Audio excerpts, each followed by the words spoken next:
আজানের সময় একটি দুরূদ পড়ে দোয়া করলে দোয়া কবুল হয়। অনেকেই বলেন হুজুর আমার দোয়া কবুল হচ্ছে না।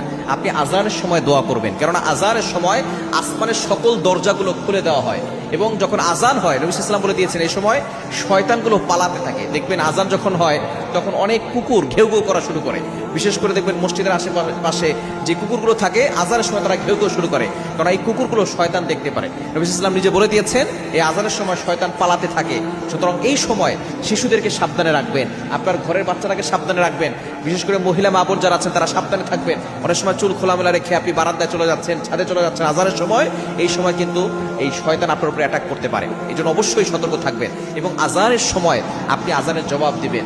আপনি আল্লাহু আকবার আল্লাহু আকবার আশহাদু আল্লা ইলাহা ইল্লাল্লাহ আশহাদু আন্না মুহাম্মাদুর রাসূলুল্লাহ মুয়াজ্জিন যা বলবে আপনি তাই বলবেন। শুধু হাইয়া আলাস সালাহ হাইয়া আলাল ফালাহ এই সময় আপনি লা হাওলা ওয়ালা কুওয়াতা ইল্লা বিল্লাহিল আলিয়্যিল আযীম পড়বেন। আজানের জবাব দিবেন এবং মাঝখানে আপনি দোয়া করবেন। এবং আজানের পরে এই সময় কিন্তু দোয়া করলে দোয়া কবুল হয়, কারণ হাদিসের ভিতরে এসে তিরমিজি শরীফের হাদিস আদ-দুআ লা ইউরাদ্দু বাইনাল আযান ওয়াল ইকামা, আজান এবং ইকামতের মাঝখানে যে দোয়া করা হয় সেই দোয়া আল্লাহ তাআলা ফিরিয়ে দেন না। আপনি এই সময় দুরূদ পড়বেন, কেননা দুরূদ পড়লে আপনার দোয়াটা সরাসরি আরশ আযিমে গিয়ে নক করবে। যারা দোয়ার আগে দুরূদ পড়ে না তাদের দোয়া পরিপূর্ণভাবে আল্লাহর কাছে পৌঁছায় না। এটা মুআল্লাকুন পেন্ডিং অবস্থায় থাকে, ঝুলন্ত অবস্থায় থাকে। এজন্য দুরূদ পড়বেন। কোন দুরূদ পড়বেন? দুরূদের ভিতরে সবচেয়ে ফজিলতপূর্ণ দুরূদ হচ্ছে দুরূদ ইব্রাহিম, যেটা আমরা নামাজে পড়ি।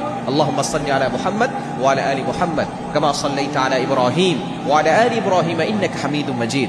আল্লাহুম্মা বারিক আলা মুহাম্মাদ ওয়া আলা আলি মুহাম্মাদ কামা বারাকতা আলা ইব্রাহিম ওয়া আলা আলি ইব্রাহিম ইন্নাকা হামিদুম মাজিদ। আপনি ছোট্ট দুরূদটা পড়বেন, এরপর আপনি আল্লাহর কাছে দোয়া করবেন। দেখবেন আল্লাহ তাআলা আপনার সকল দোয়াগুলো অ্যাকসেপ্ট করে নেবেন, কবুল করে নেবেন।